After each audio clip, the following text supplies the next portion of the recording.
Bismillahirrahmanirrahim. Hai, kembali lagi video. Kali ini ingin membahas tentang pertanyaan teman-teman yang ada di Instagram soal vaksin SARS-CoV-2.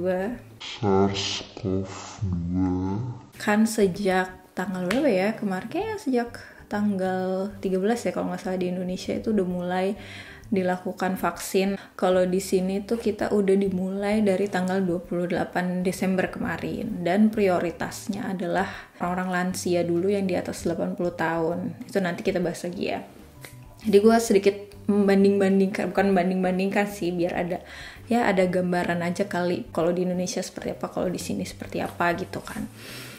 Langsung saja nih. Jerman vaksinnya pakainya apa? Tuh mungkin kita bisa langsung sekalian ngebahas macam-macam vaksin nih yang ada di dunia gitu kan. Tapi juga singkat banget ya. Jadi kalau misalnya ada detail-detail yang hilang itu mohon maaf. Pokoknya secara umum vaksin itu yang kita tahu sampai sekarang kan ada antara virus yang dilemahkan atau bagian dari virus tapi kayak cuma diambil sebagiannya gitu, cuma sebagiannya, terus nanti dia kayak di isolasi lah gitu untuk nanti dijadikan si vaksinnya gitu. Nah, yang baru itu ada 2 lagi, yaitu dari mRNA. Itu yang dipakai di USA sama di Jerman, sama vektor. Bedanya apa? Jadi untuk mengetahui cara kerja si vaksin ini mungkin harus banyak-banyak membaca dulu secara umum bagaimana imun sistem kita itu bekerja gitu. Misalnya nih ada virus secara umum aja ya. Misalnya virus flu kayak virus apalah gitu. Yang masuk ke dalam tubuh kita, nanti dia kan akan diproses. Nah, dari si imun sistem kita ini nanti akan menangkap sinyal si virus itu, nanti dia kayak bakalan istilahnya kayak ngebaca gitu kan, dilihat kayak kodenya gitu. Semua protein kan punya kode-kode tertentu. Nanti si imun sistem kita nih akan kayak membaca, ini kok kodenya beda ya sama yang ada di tubuh kita ya gitu. Dan kalau misalnya mereka nggak kenal, nah nanti si imun sistem kita ini akan memanggil sel-sel tertentu, coy ini apa nih, kita nggak kenal gitu. Nah untuk yang pertama dihancurkan, dan yang berikutnya, tapi sebelum dihancurkan itu dia bakalan kayak di save dulu untuk suatu saat nanti kalau misalnya ada si virus yang sama ini datang lagi, jadi udah tahu gimana cara menghancurkannya. Intinya kayak gitu ya. Ini sangat dangkal gitu penjelasan gue. Nah, bagaimana vaksin itu bekerja itu pada intinya kan, kalau misalnya yang kita kenal kayak misalnya dari virus yang dimatikan atau virus yang dilemahkan itu juga sama. Jadi si virus ini gimana caranya, kalaupun aktif tuh nggak akan membahayakan kita, tapi bentuknya atau misalnya sekuensnya itu tuh sama seperti virus-virus yang aktif. Jadi si badan kita juga bereaksi seperti yang tadi gue bilang kan, dia nanti bakalan mengenal kalau si virus ini bukan bagian dari tubuh kita, jadi badan kita bakalan bereaksi, bakalan ngebunuh si virus itu, dan juga bakalan bikin semacam memori untuk suatu saat kalau misalnya ada lagi yang datang gitu. Kalau misalnya yang mRNA, jadi tuh intinya adalah dari si virus COVID ini cuma dicari satu sekuensnya doang. Jadi si virus COVID itu kan kayak terdiri dari banyak protein kan, kalau nggak salah 29. Nah, tapi ada dari protein-protein itu tuh dia tuh yang membentuk khasnya dari COVID itu namanya spike protein. Nah, si spike protein itu tuh dia yang nanti bakalan menyerang tubuh kita gitu. Jadi si ilmuwan-ilmuwan ini dia mencari si sequence itu beneran khusus yang khasnya si COVID ini diambil dalam bentuk mRNA. Nah, terus habis itu kalau udah bakalan ditutup gitu dengan kayak ada fat lah atau lemak gitu ya. Nanti dijadikan vaksin. Nanti vaksin si mRNA ini yang ditusuk, yang disuntikan ke dalam tubuh kita, misalnya ke dalam tubuh gue nih yang kemarin. Nanti dia sama prosesnya. Jadi sebenarnya semua vaksin itu cuma awalnya depannya doang yang beda, tapi nanti prosesnya sama gitu. Nanti dia juga bakalan mencoba mengenali ternyata kok bukan bagian dari tubuh kita, terus bakalan nanti dipanggil lagi si sel-sel yang untuk mengingat si protein yang aneh ini, dan nanti suatu saat kalau misalnya si coronavirus itu datang beneran ke gue, dia bakalan udah inget, sama nih kayak yang waktu itu, kok ada spike-nya juga gitu. Nanti dia langsung nyerang dan langsung bisa ngebunuh si virus corona itu gitu.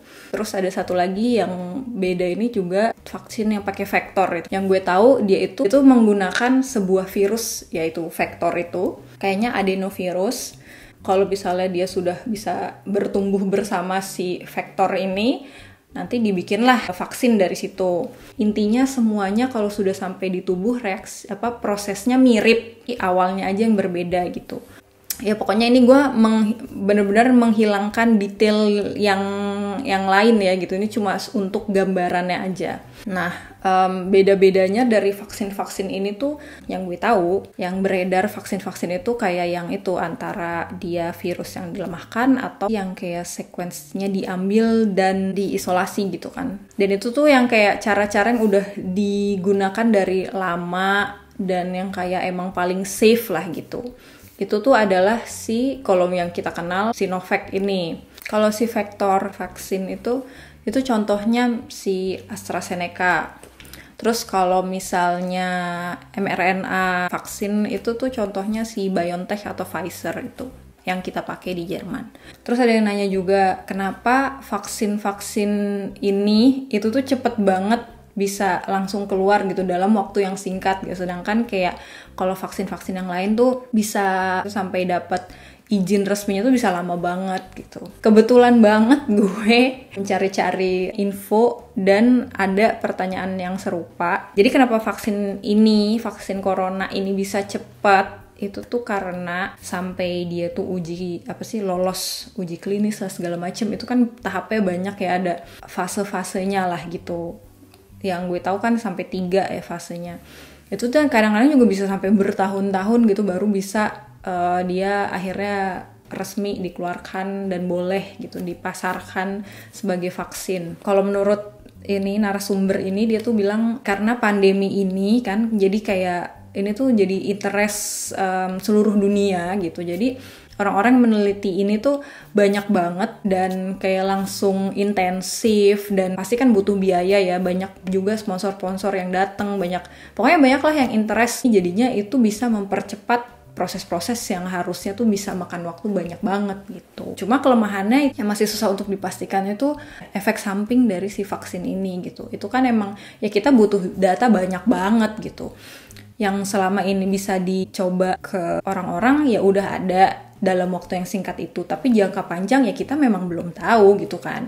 Untuk orang-orang juga nih yang masih kayak ragu-ragu untuk ngevaksin, ya itu emang hak asasi ya menurut gue. Kayak gue nggak menyalahkan kok kalau misalnya ada yang skeptis gitu ya, karena dalam waktu sesingkat ini tiba-tiba ada vaksin ini gitu. Tapi menurut gue untuk bahan pemikiran gitu, vaksin ini memang baru, tapi dia sudah diuji ke orang-orang sama ini, data-datanya sudah jelas. Tingkat keefisiensiannya berapa sih, orang yang mengalami kayak kerugian dari vaksin ini ada berapa dibandingkan gitu dengan kita nggak ngapa-ngapain. Itu tiap hari tuh ada yang meninggal gitu karena pandemi ini gitu. Pertanyaan selanjutnya, di Jerman warganya divaksin atau enggak? Iya, di Jerman warganya divaksin. Kita kalau ini mungkin juga bisa jadi perbandingan untuk di Indonesia dan di Jerman. Di Jerman itu prioritas pertamanya adalah orang-orang tua dari umur 80 ke atas. Itu sudah dimulai dari tanggal 28 Desember. Dari angka penduduknya itu memang kan kalau di Jerman yang banyak itu orang-orang tuanya gitu. Dan orang-orang tua ini tuh kebanyakan itu tinggalnya di panti, Pflegeheim, Altenheim, itu panti jompo istilahnya. Rata-rata punya penyakit bawaan juga, punya resiko juga, dan mereka banyak juga yang butuh bantuan dari orang lain gitu.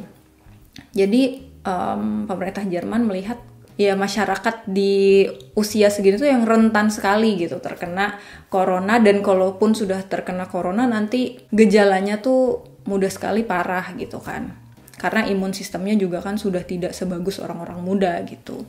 Jadi mereka lah yang diprioritaskan gitu. Karena kenapa? Kalau misalnya yang gue lihat juga ya, selama gue menangani pasien COVID itu memang banyak banget sih yang di rumah sakit itu memang orang-orang yang datangnya dari panti. Karena mereka kebanyakan harus diurusin, dan kalau misalnya sakit, perawat yang sehatnya ngurusin si pasien ini kan. Akhirnya dia ke rumah sakit lah gitu. Dan penyebarannya tuh cepet banget. Jadi kebanyakan gitu ya, ada satu orang di Pflegeheim ini yang kena, terus nanti pasti banyak pasien yang dari panti jompo ini datang ke rumah sakit kita gitu di waktu yang bersamaan. Jadi memang penting kalau dimulainya dari orang-orang yang ada di panti jompo ini gitu. Selanjutnya prioritasnya bebarengan sama orang-orang tua ini adalah yaitu nakes ya, tenaga kesehatan, orang-orang yang kerja di panti jompo itu. Nah, baru setelahnya yang di bawah 80 tapi kemungkinan sih yang punya resiko, punya penyakit bawaan, punya darah tinggi, jantung, punya penyakit diabetes, yang adipositas, yang punya penyakit ginjal. Kalau yang gue tahu, vaksin mRNA ini sudah diuji cobakan ke masyarakat yang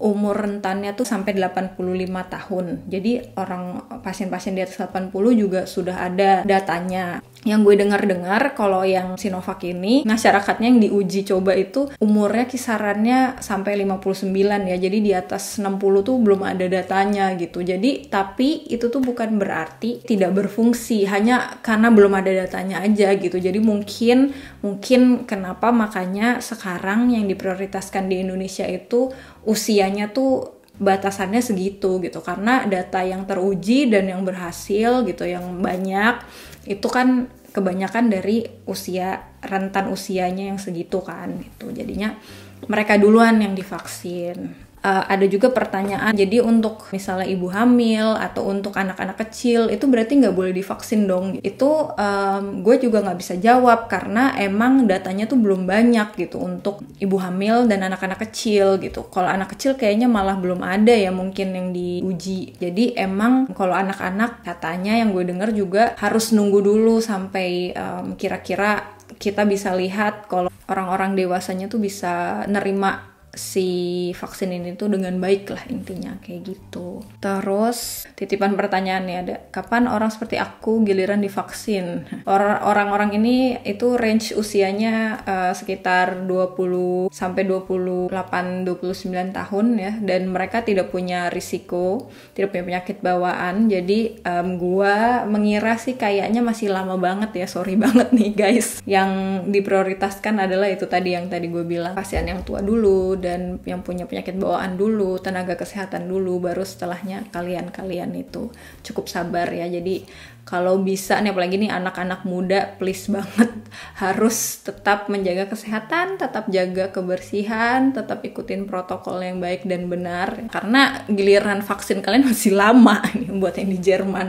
Terus ada yang nanya juga tuh, ada vaksin bahaya nggak buat pengidap diabetes, darah tinggi atau asma? Gue jujur sejujur-jujurnya belum mencari tahu banyak soal vaksin yang ada di Indonesia. Kalau si mRNA itu gue tahu dia emang diujikan juga sama beberapa kelompok yang punya penyakit-penyakit tertentu, jadi sudah diuji coba. Dan menurut gue sih sebenarnya itu juga hal yang harus dilakukan sih, karena kan emang si corona ini bikin simptomnya lebih parah daripada orang-orang lain yang kena kan kalau misalnya si pasiennya emang punya penyakit bawaan kan, apalagi kayak asma, COPD, adipo, diabetes, darah tinggi, itu kan kenanya bisa justru lebih parah ya. Jadi menurut gue sih lebih logis sih kalau emang diuji cobakannya juga ke pasien-pasien seperti ini, karena pasien-pasien inilah yang sebenarnya lebih perlu gitu dilindungin gitu. Terus ada pertanyaan, berapa kali vaksin dan berapa lama proses kerjanya di dalam tubuh?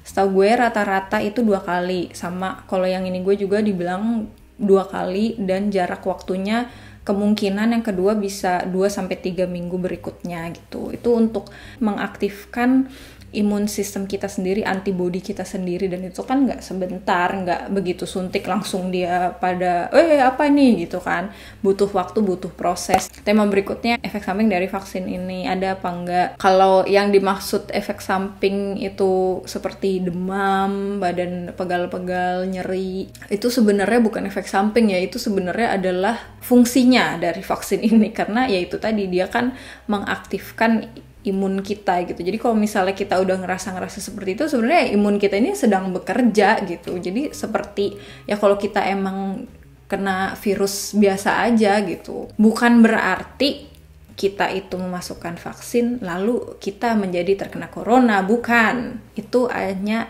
kerja dari imun sistem kita saja, teman-teman ya. Jangan salah kaprah gitu.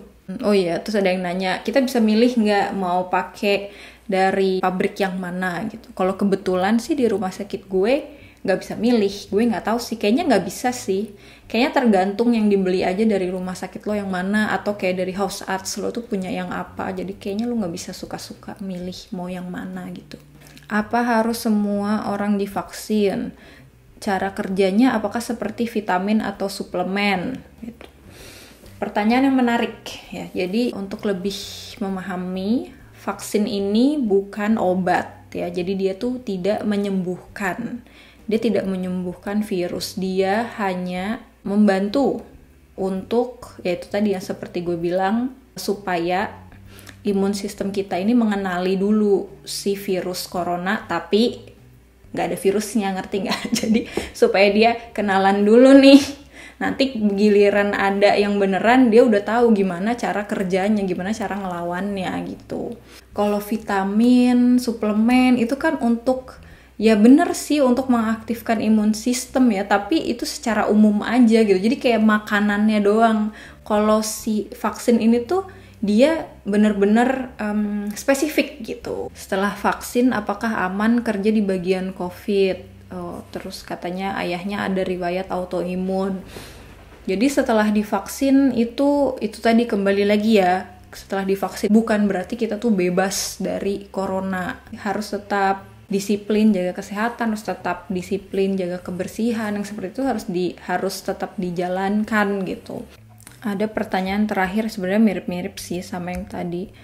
Habis divaksin, apakah kehidupan kita bisa kembali normal lagi? Menurut gue, ya karena kita masih berada di pandemi ini, untuk bisa kembali normal lagi tuh menurut gue ya pasti butuh waktu ya. Mungkin nanti suatu hari ada saatnya COVID ini tuh bisa seperti influenza lah gitu, yang kita bisa cegah dengan vaksin, yang penyebarannya tidak terlalu cepat dan terlalu random seperti ini gitu.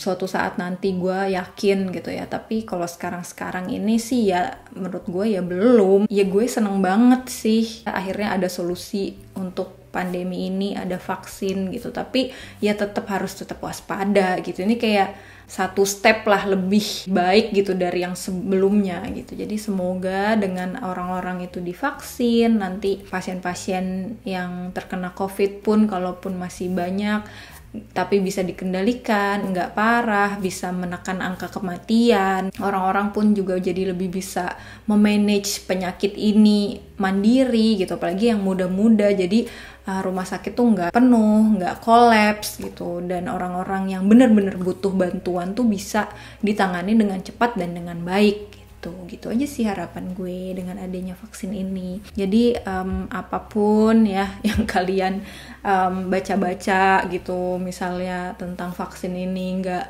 efektif, vaksin itu takutnya gini segala macem, menurut gue itu ya serahkan sajalah ke yang ahli. Menurut gue kan vaksin ini tuh sampai dia bisa lolos itu pasti prosesnya panjang, dan orang-orang di baliknya tuh juga orang-orang pinter, orang-orang yang mampu, dan orang-orang yang emang punya tujuannya ya pengen juga selesai dari pandemi ini gitu. Udah sih gitu aja kali ya video kali ini. Gue takut ada yang kurang dan takut terlalu berlete-lete, tapi mudah-mudahan bisa diterima, mudah-mudahan bisa dimengerti video kali ini. Kalau ada pertanyaan mungkin bisa ditaruh di kolom komen, mudah-mudahan gue bisa jawab ya. Dan sekali lagi penjelasan gue tadi semua itu benar-benar yang penjelasan yang simple banget, yang nggak detail sama sekali gitu. Jadi kalau misalnya ada salah-salah, kurang detail ini itu segala macam, ya mohon dimaafkan gitu. Jadi kali ini next time gue mau membahas tentang manajemen penyakit ini ya. Kalau misalnya teman-teman di keluarganya ada yang kena atau kalian sendiri yang kena, menurut gue apa sih yang penting gitu, untuk yang paling harus ada di rumah kayak apa aja, dan yang kayak yang paling harus kita lakukan tuh apa aja, kayak gitu. Itu aja kali ya. Sampai jumpa di video selanjutnya. Dah.